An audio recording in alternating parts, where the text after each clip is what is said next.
Hi everybody, welcome to week 7, and this week we're going to continue to bridge the gap, I would say, between the constitutional era and then the works of Wilson and Goodnow to the modern era of public administration. And to do that, we're going to talk about Max Weber and Frederick Taylor a little bit and how they fit into this equation. So let me get right into that. Okay, so there was a short reading I gave you from Denhart, and I asked you to look at these issues in public organizations. And Denhart really is one of the experts in public organizations, and it's a really good work because it summarizes very briefly these 5 themes that he identifies as issues in public organizations. Now, you notice right away he starts talking about the politics administration dichotomy. I'm not going to talk about that, I promise. I am just going to talk about one theme that he points out, but I do want you to look at the rest of what he has to say because it is relevant. Um, the theme I want to talk about is this issue of can democracy and bureaucracy live together? And in that short section, you notice what he talks about is he asks this question of whether bureaucracy, as we characterize it anyway, can live within a democratic state. So we know we have at least a structural democracy in the United States. However, the stereotype of the bureaucracy is that it is undemocratic. So a classical bureaucracy is a top-down command and control organization, while a democracy really seeks to provide a structure in which all voices can be heard. So he asks whether or not our administrative structure should also be democratic. Um, and so is it possible for a bureaucracy to support democratic values while not operating as a democracy itself? And the question is, what values does a bureaucracy support? Is it efficiency? And in that case, we could stop there and say, is it efficiency only? Or should a bureaucracy also support effectiveness, representativeness, equity, economy, and can it represent all these values while operating as a command and control structure? Now, those values I put there are really important to keep in mind, not just for this course, but for the rest of your coursework, really.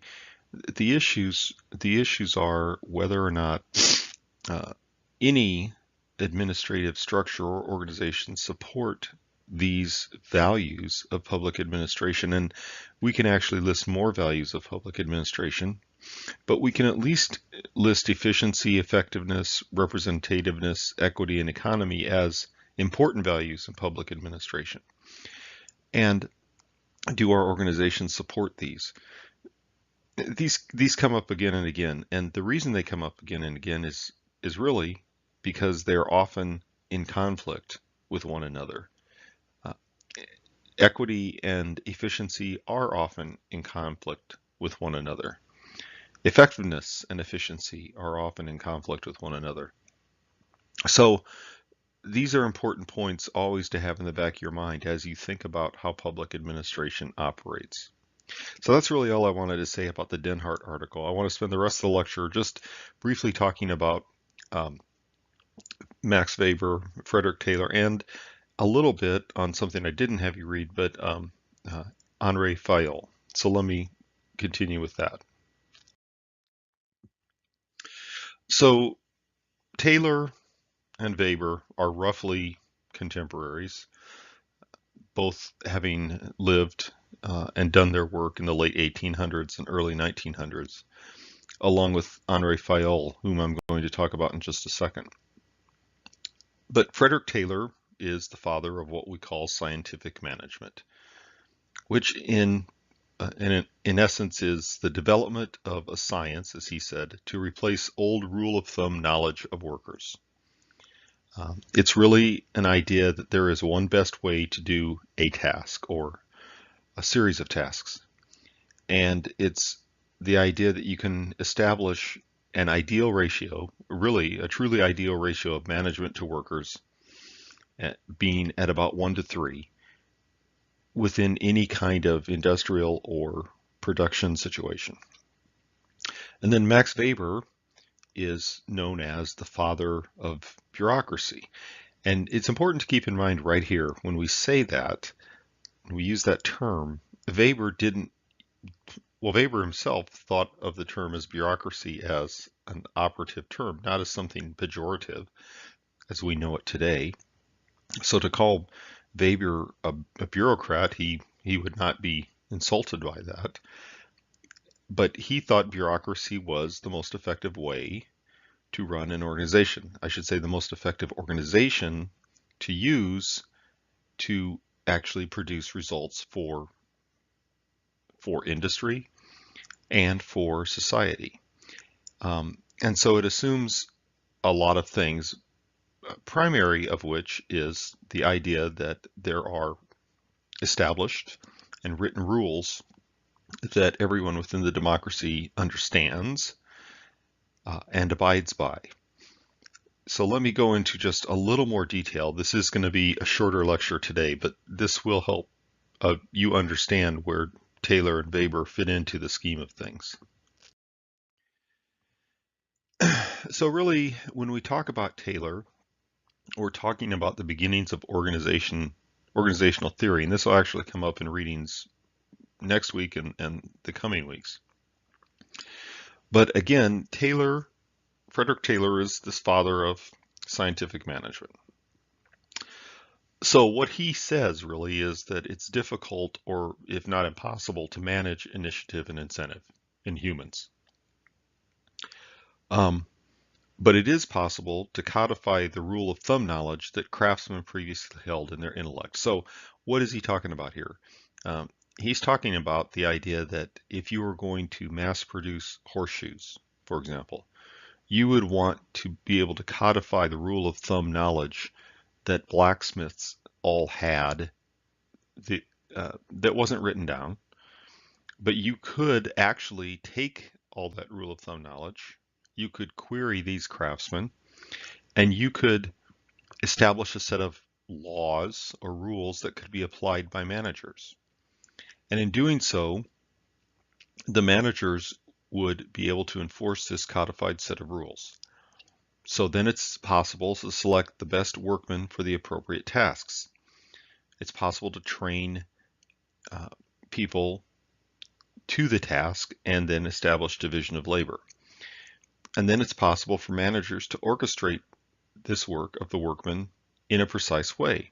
And so what he says here is there is hardly a single act or piece of work done by any workman in the shop which is not preceded and followed by some act on the part of men in management. So the important link is managers in his theory, in his scientific management theory. And so Taylor actually began his thoughts not really as an academic or as a consultant. He really was a worker. He worked in a steel company, in a steel mill, doing finished steel products, and he eventually became a foreman. And he, in a sense, he started his scientific management as a foreman, roughly doubling the work productivity of his crews, and he impressed his bosses. And so he was actually trying in a practical way to gain maximum efficiency from his workers and his machines in his factory. And he really, this is where he discovered his idea of doing time and motion studies to learn how to complete a task in the least amount of time. So his overriding value was efficiency of the man, the worker, that is, and efficiency of the machine. This led him to become a consulting engineer for many other companies. And it did lead him to publish this book called The Principles of Scientific Management, which was his most famous work and got him the most notoriety. So he came from the practitioner background, if you will, not the academic background. And so again, it's important to just to think about these 4 points because uh, they have relevance, I promise you, within how we think about bureaucracy and government work. So first of all, there is this scientific job analysis. That's the part where you gather data. What is this task? What is it the craftsman used to do? So you gather data and measure and determine the one best way to perform a job. That comes from codifying these rules, as I said. So this is how we're going to mass produce horseshoes, and here are the rules. It comes from selection of personnel. In actuality, Taylor thought that it was very important in the hiring process to actually understand the person you were hiring, because you want to hire the one best person for that task. It comes from the third principle is management cooperation. So managers do cooperate with workers to ensure the work is done in accordance with the principles. Um, in a sense, it's true that Taylor thought that humans possibly were not important. It wasn't as if he wanted to understand how the workers felt that day. But managers and workers did cooperate, at least in establishing the rules, so that the rules could be enforced. And that was the job of managers. And then finally, it's in functional supervising. So his supervisors in his scheme were understood the work. You didn't bring in supervisors who were clueless, if you want to use that term. They actually did understand the task at hand because they had a low ratio of supervisors to workers, and the point of supervisors was enforcement of the work rules. And by work rules, I mean the rules that establish the one best way to do a job. So these are the key points of scientific management. I will talk about the relevance to public administration in just a couple minutes here. But before we do that, we have to ask the question of why bureaucracy, the term that has come to take on really a lot of negative connotations. But to Weber in the late 1800s, early 1900s, bureaucracy was an ideal form, really. It was an improvement. And I'll get to why that he said that in a second, but he defines bureaucratic administration as the control on the basis of knowledge. And he said that power is exemplified within organizations by the process of control. So really it was all about control of the work effort, control really of the governance effort. So there was definitely power within the bureaucracy in Weber's mind, but that power was really up front. It wasn't hidden. Uh, it was actually part of the way he thought a bureaucracy should operate. So he said that a bureaucracy is governed by fixed and ordered rules. Again, we're talking about rules. So this is similar to scientific management. He said that regular activities are distributed in a fixed way as official duties. So each position had a set of tasks to do. This sounds a lot like scientific management. He said the authority to give commands is distributed in a stable way and is strictly delimited by specific coercive means given to officials. What does that mean? That means that there is a chain of command, but that each link in the chain of command, and that would be an official from the very top official in the bureaucracy down to secondary managers to middle managers to first line supervisors, has a specific realm in which that manager can give commands. And finally, and most importantly, only persons who have specified qualifications may serve in the bureaucracy. So that sounds a lot like Wilson, and I will wrap all this up in a second. But it's important really to take Weber in context. So Weber is German. He grew up in the Prussian area of Germany, the Prussia area of Germany, as a sociologist. And he studied German society and German governance. And so when I say that he thought bureaucracy was an improvement on the older forms, what were the older forms? He thought there were three kinds of authority. He thought there was traditional authority, charismatic authority, and legal rational authority. Well, traditional authority, according to Weber, was what you would think of. Think in terms of that kind of authority exercised by monarchs and princes in Europe. Um, And traditional authority relied on an acceptance, really, of traditional rule by the people. Um, and whether that acceptance is rational or not, it's just a tradition. That is, within an interlocking system of monarchies, there is a divine right of kings, and this tradition had continued for centuries. And so everything associated with monarchical systems and that tradition, um, that is, uh, monarchs, royalty, uh, the nobility, that was tradition in Europe. And it was accepted. Now, why was it accepted? Is there a rational reason it was accepted? Probably not, but it was accepted, and that was just traditional authority. He he compared that to what he called charismatic authority. That is, where one person uses personality to sway and rule others. Um, Ironically, of course, Weber's writing in the early 1900s, and it wasn't. It was only within a few decades that Germany experienced really the most negative uh, kind of example of charismatic authority that you could probably see, and that was Nazism.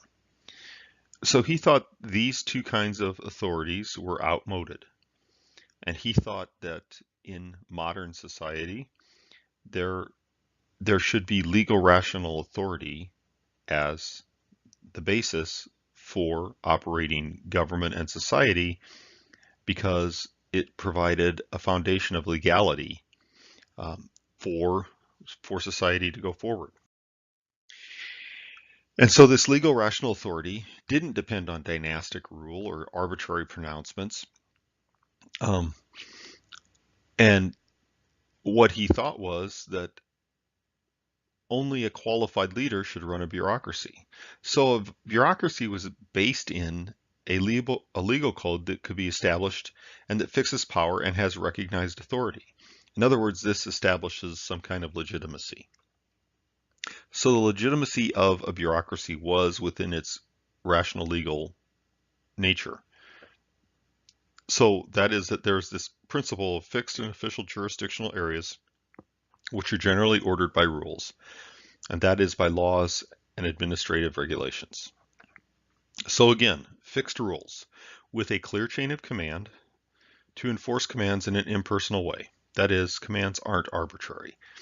And then a method of qualifying individuals who occupy these positions of authority in the organization. That means some kinds of testing or qualification methods are imposed. So the Weberian bureaucracy has an understood hierarchy. It is a hierarchical organization. It has a recognized and continuous system of jobs within that bureaucracy, and it has recognized specialization within the bureaucracy.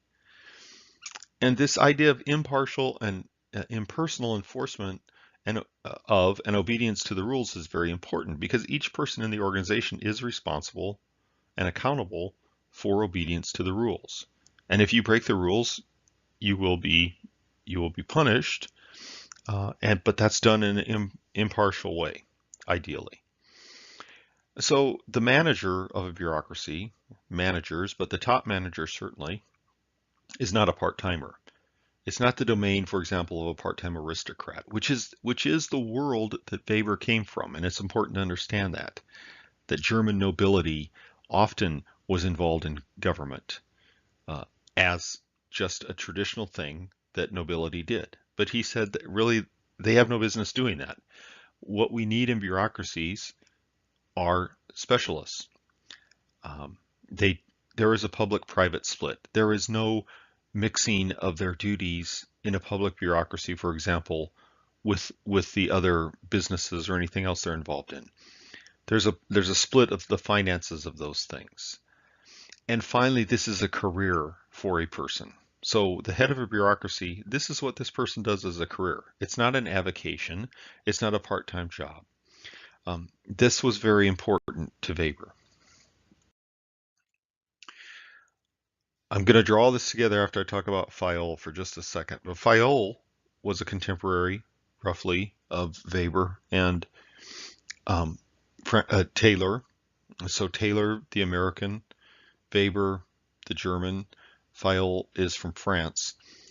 He also came from the practitioner side. He worked in coal mining, and he wanted to recognize the idea that there were management principles, and he was really the first to identify management as this continuous process of evaluation, and that is that there should be principles that all managers abide by. So he said there were 5 management functions: planning, organizing, commanding, coordinating, and controlling. Okay, so these are going to come up again. These are going to come up again next week and the week after when we start talking about Luther Gulick in the United States, who really was influential in helping to define administration, the administrative management school of thought in the United States. But these 5 functions, Fayol said, these are things all managers do at any level. They're responsible for planning, organizing, commanding, coordinating, and controlling at their level. And they did that through 14 principles. So every organization had these principles that could be applied. So first of all, there was division of work, right? This principle fits in nicely to scientific management and into the bureaucracy. There is authority and responsibility. That is the right to give orders and the power to extract obedience. Again, this is a principle that can easily be seen in bureaucratic organizations. There is discipline, again, which relates back to the specific rules. Unity of command, which is there is a vertical unity of command from the top person in the bureaucracy down to the bottom people, but that every person understands who their supervisor is. So an employee receives orders only from one supervisor because that particular supervisor is enforcing the rules that are written, but the rules that are given by the supervisor above that level. So that implies unity of direction. That is, that direction is established at the top and flows down. There is a subordination of individual interest to the general interest. So in a sense, a bureaucracy is a collective. That is, within the bureaucracy, no one's really interested in what the lower levels have to say. It's not as if they're not human, but the group interests take precedence. There is remuneration of personnel. And that sounds obvious. People get paid, right? But that wasn't necessarily a principle that everyone thought of. That people should be paid fairly for the job. And it's important to recognize that Taylor, Weber, and Fayol all thought, yes, workers should be paid for the work they do. Centralization as a principle of management. So, meaning that managers are really the responsible ones to complete their tasks.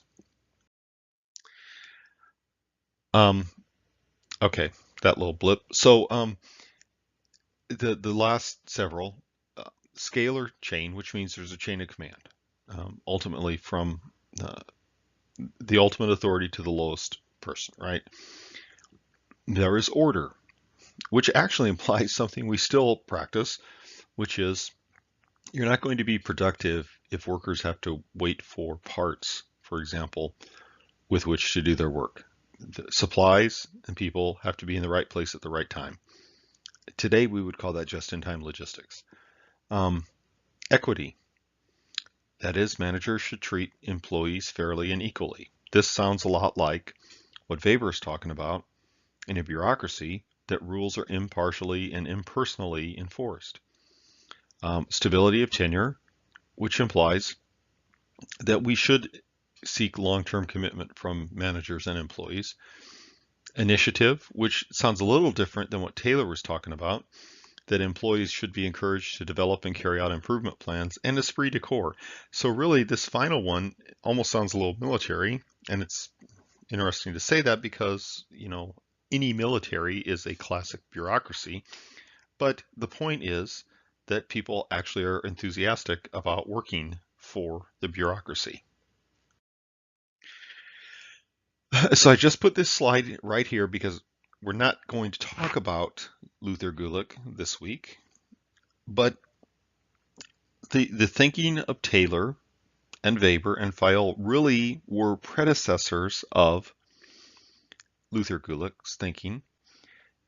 They were deeply influential in Luther Gulick, and by extension, deeply influential in the way we structured bureaucracies in the United States, with the emphasis on principles that could be applied at all organizations and in various organizational forms, with the emphasis on hierarchy and specialization, with division of labor, and with coordination of work through span of control, through one boss, through technical efficiency, and through this scalar principle, that is the chain of command. So here's the bridge part. Wilson and Goodnow talked about a specialized corps of administrators. And they talked about the need for a specialized corps of administrators really to replace the somewhat ineffective, inefficient, and sloppy spoils system that had been talked about by Andrew Jackson, but really had been used within federal workforces and really state and local workforces for a whole generation or more. They said administration needs to be professionalized. Well, then if you say that and you accept that, how do you professionalize that workforce? Well, the way you do it is through establishment of vertical bureaucracies which carry out the work of government. And how do you form these bureaucracies? Well, you form these bureaucracies within the rules of Weberian thought. Weberian thought about bureaucracy. And how are bureaucracies run? Bureaucracies are run based on a set of rules. And how do the workers produce results? They produce results really based on the scientific management principles that Taylor came up with. And so the classic bureaucracy is a scientific management organization in which workers are the one best person to do the one best task within that organization. They are Weberian in thinking because they are in a bureaucracy which features a clear chain of command and rules, and they're like Fayol in their thinking in that managers really abide by principles of management. And so this is the bridge really that was supposed to produce the kind of government effort that Wilson and Goodnow envisioned, and leads to really the modern era, if we want to term it that, of public administration in the early 1900s. So that's it. I'm looking forward to your questions and comments on the discussion board this week. Thanks very much, and as always, please contact me with any concerns.